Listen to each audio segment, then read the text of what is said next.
Baik, selamat pagi. Terima kasih atas waktu dan kesempatan yang diberikan kepada saya untuk menyampaikan materi yang telah saya rangkum.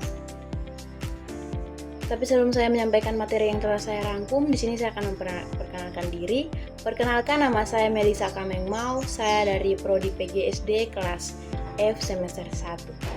Baik, di sini saya akan menjelaskan tentang permasalahan pendidikan. Tetapi sebelum kita mengetahui permasalahannya, kita harus tahu apa itu pendidikan. Jadi, pendidikan merupakan salah satu pilar utama dalam pembangunan suatu bangsa.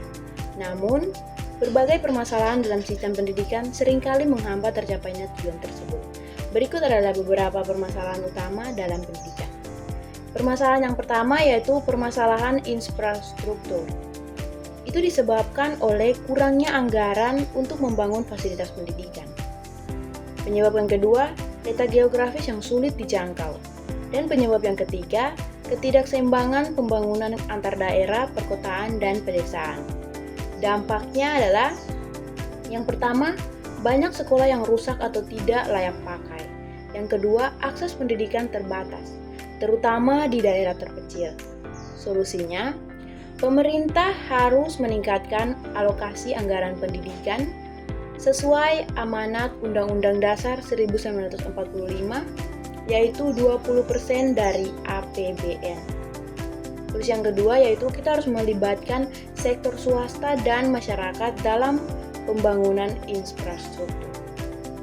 Masalah yang kedua yaitu kesenjangan akses pendidikan.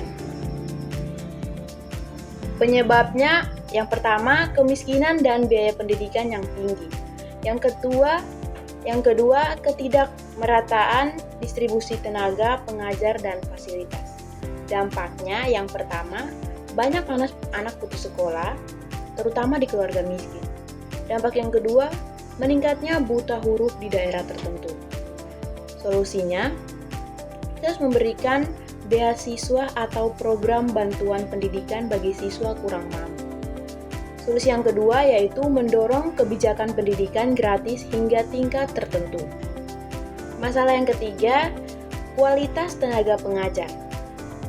Penyebabnya adalah rendahnya pelatih guru. Yang kedua, kurangnya kesejahteraan guru terutama di daerah terpencil. Dampaknya yang pertama, proses pembelajar mengajar menjadi tidak optimal. Yang kedua, mutu pendidikan menjadi tidak merata. Solusinya yang pertama, memberikan pelatihan berkelanjutan bagi guru. Yang kedua, meningkatkan insentif dan penghargaan bagi tenaga pendidik. Permasalahan yang keempat yaitu kurikulum yang tidak relevan. Penyebabnya yang pertama, kurikulum sering berubah tanpa kajian mendalam. Penyebab yang kedua, kurikulum tidak disesuaikan dengan kebutuhan pasar kerja. Dampaknya, yang pertama, siswa tidak siap menghadapi dunia kerja. Dampak yang kedua, pendidikan tidak relevan dengan perkembangan zaman. Solusinya yang pertama, melibatkan berbagai pihak dalam pengembangan kurikulum. Solusi yang kedua, mengintegrasikan teknologi dan keterampilan abad 21 dalam pendidikan. Permasalahan yang kelima yaitu kurangnya pemanfaatan teknologi. Penyebabnya yang pertama, tidak meratanya akses internet. Yang kedua, minimnya pelatihan penggunaan teknologi untuk guru dan siswa. Dampak yang pertama yaitu ketertinggalan dalam adopsi pendidikan digital. Yang kedua, kurangnya kemampuan siswa dalam literasi teknologi. Solusi yang pertama yaitu membangun infrastruktur digital hingga ke daerah terpencil. Solusi yang kedua, mengadakan program literasi digital untuk guru dan siswa. Permasalahan yang keenam yaitu masalah sosial dan budaya. Penyebabnya yang pertama, pandangan bahwa pendidikan bukan prioritas, terutama di daerah tertentu.